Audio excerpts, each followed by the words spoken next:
Obrigada.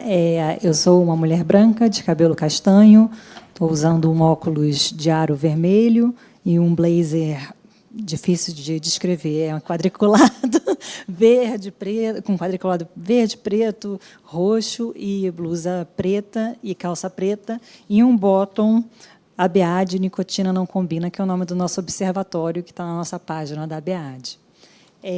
Vou pedir permissão para apresentar com o apoio de um roteiro, porque, senão, nesse tema eu falo muito, então eu vou tentar ser sucinta. Vou falar um pouco sobre a farmaceuticalização do cigarro eletrônico, né, e as experiências em outros países.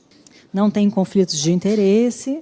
Então, esse artigo bem interessante, de 2023, mostra, né, que nos documentos internos, se você analisar os documentos internos da indústria, ela vem ampliando o portfólio de produtos, diversificando, para mudar a opinião pública, né, como se fosse um remédio para um problema que eles mesmos criaram, né, há um século, pelo menos.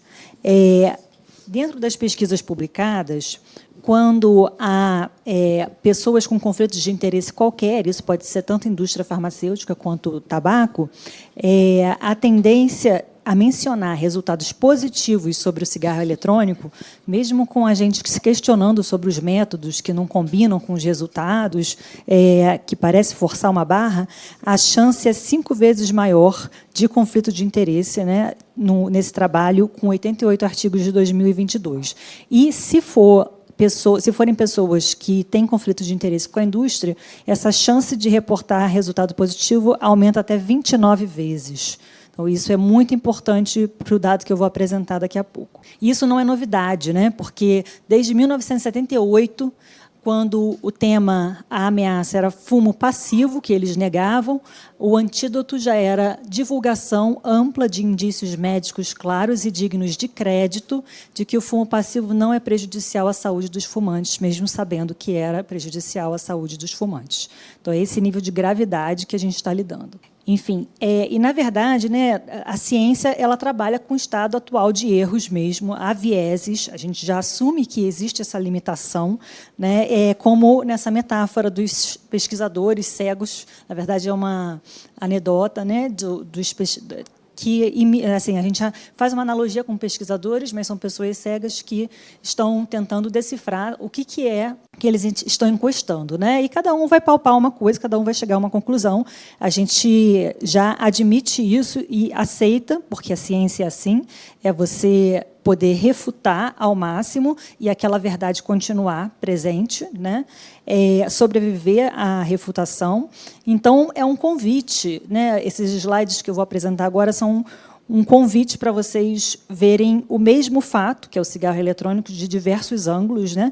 De forma de 360 graus, porque tem muita coisa que a indústria não mostra. Graças à ciência, né? Graças à refutação das verdades que são estudadas, né? Das verdades não, mas para ser verdade você precisa refutar muito, que a gente começou a não perpetuar absurdos do passado, como a talidomida, que era recomendada para mulheres gestantes e causou uma epidemia de malformações fetais, a heroína, que recebeu esse nome para salvar, para ser a heroína com relação à dependência de opioide, e depois, obviamente, se transformou num problema pior ainda.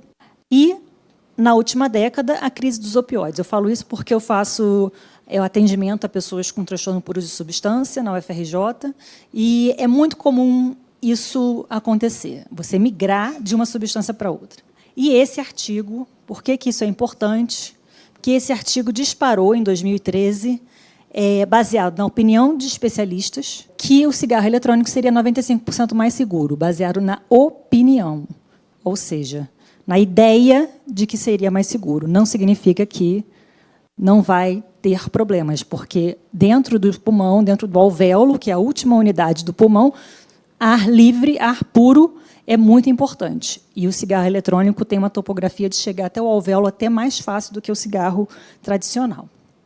Nessa época, eles afirmaram que era 95% mais seguro, então começaram a colocar o governo, né, na página oficial do governo do Reino Unido, tinha que era 95% mais seguro, tinha grandes cartazes em lojas totalmente assépticas e lindas, maravilhosas, e até cigarro eletrônico dentro de hospitais, loja vendendo dentro de hospital.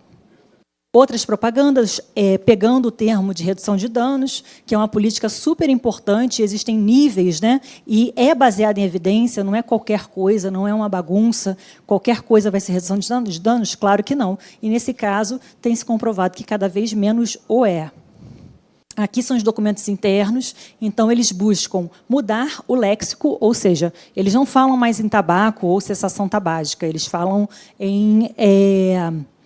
Realmente, a gente concorda que o tabaco é ruim, eles buscam normalizar, então eles usam vapor, que parece vapor d'água, então as pessoas chegam para pedir ajuda aqui, né, no Brasil. Olha, o cigarro eletrônico virou uma extensão do meu corpo, né, porque eu uso em qualquer lugar, qualquer hora, com uma dependência de nicotina grave, e eu não sabia que tinha nem nicotina, eu achava que era vapor d'água, e não é vapor d'água, é propileno glicol e glicerina.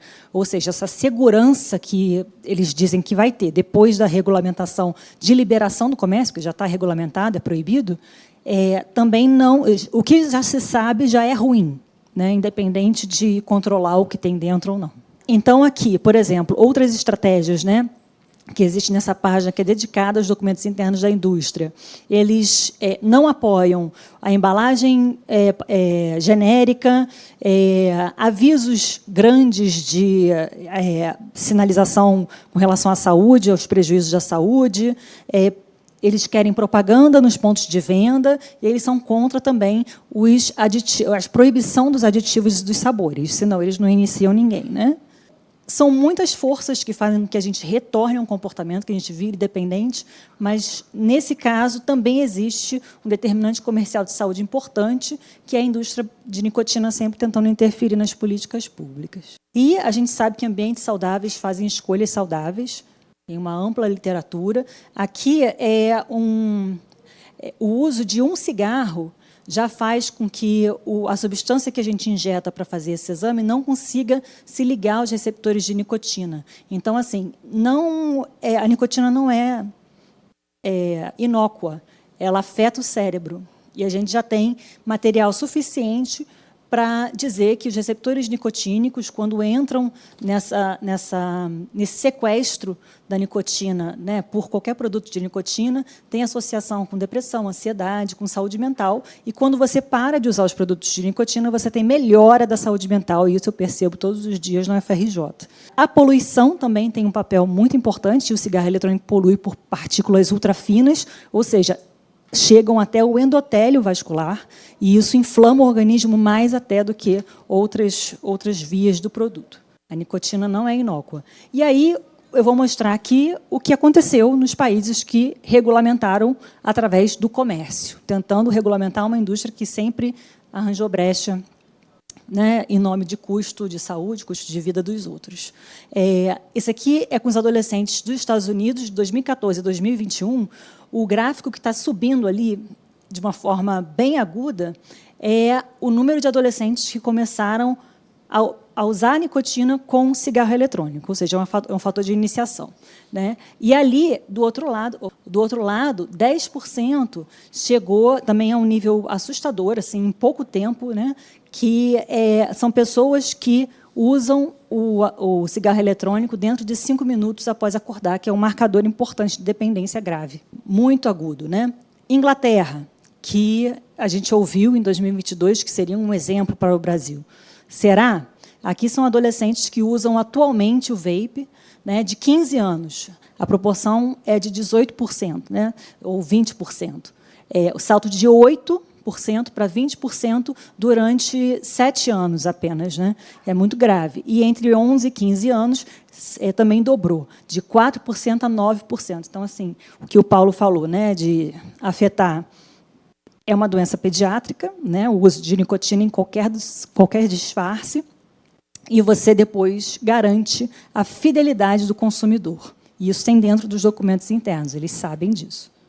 Na Nova Zelândia, idem, Mas caiu o uso de cigarro tradicional, mas saiu de menos, né, de quase 0% em 2015 para 10% em 2025, entre 14 e 15 anos de idade.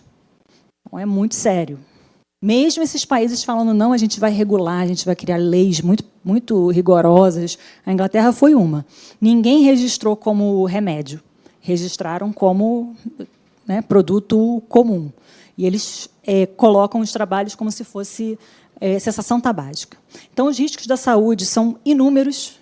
Então, no Projad, a gente trabalha dentro da perspectiva da redução de danos, no sentido de que a gente vai acolher e a gente não vai excluir aquelas pessoas que não querem a abstinência, mas a gente vai cuidar do que for possível, né? Mas a gente tem claramente que o cigarro eletrônico é aumento de danos, né? Então, peço perdão pela expressão, mas a redução de danos ou que se dane. Por incrível que pareça, um dos autores desse artigo foi aquele que produziu aquele artigo bomba de 95% mais seguro, que é o NUT. Né? Mas ele colocou nesse artigo critérios para terapia de substituição, que é uma forma de redução de danos, e a substância ela não reduz danos relacionados, pelo contrário, acontece prejuízo até mais precocemente, né? Não é livre de danos ou menos prejudicial, pelo contrário, você tem dependências gravíssimas e sintomas de abstinência grave também. O uso indevido deve ocorrer em menor frequência, pelo contrário, acontece ao longo do dia todo, porque a pessoa pode usar o vape sem fazer nem fumaça, sem ninguém perceber. Mais seguro em risco de overdose. Tem uma trend no TikTok que são adolescentes que usam o vape até cair no chão com pressão baixa e vomitar, enfim. Então, ou seja, é muito fácil, né, de você ter overdose. Que não potencialize os efeitos da substância substituída. Na verdade, quando você tem o uso quádruplo, você só aumenta o risco de dependência de nicotina. Né? E qual é a redução de danos, nesse caso, baseada em evidências? A Convenção Quadro, né, com as medidas Empower, o medicamento que não piore a dependência de nicotina e possibilite tratá-la, a gente tem vareniclina, a gente tem algumas opções aqui no Brasil, né, cetirizine, que falta chegar no Brasil, que a gente importa, e também a terapia de reposição de nicotina, que possibilita que você vá baixando a dose de nicotina conforme os meses vão passando, e a pessoa depois fica sem a dependência de nicotina, que esse é o alvo, a RDC 855, a RDC 14, que proíbe aditivos e sabores, e que eles entraram com liminar, e não a gente ganhou, mas não levou. Até agora, mais de 10 anos depois, a gente continua nesse imbróglio, entre outras medidas apoiadas pela saúde pública brasileira. Então, obrigada. Eu peço apoio ao EAT, UFRJ, o EAT, o ERJ, EAT Brasil, que são esses estudantes aí, que são, né, nosso futuro, né, e que lutam pela saúde pública. Obrigado, muito obrigado, Carolina, né? Barros Ferreira. E eles já são presentes e atuantes, já são militantes pela saúde. Isso, que se importa. Carolina Costa. Obrigado, parabéns.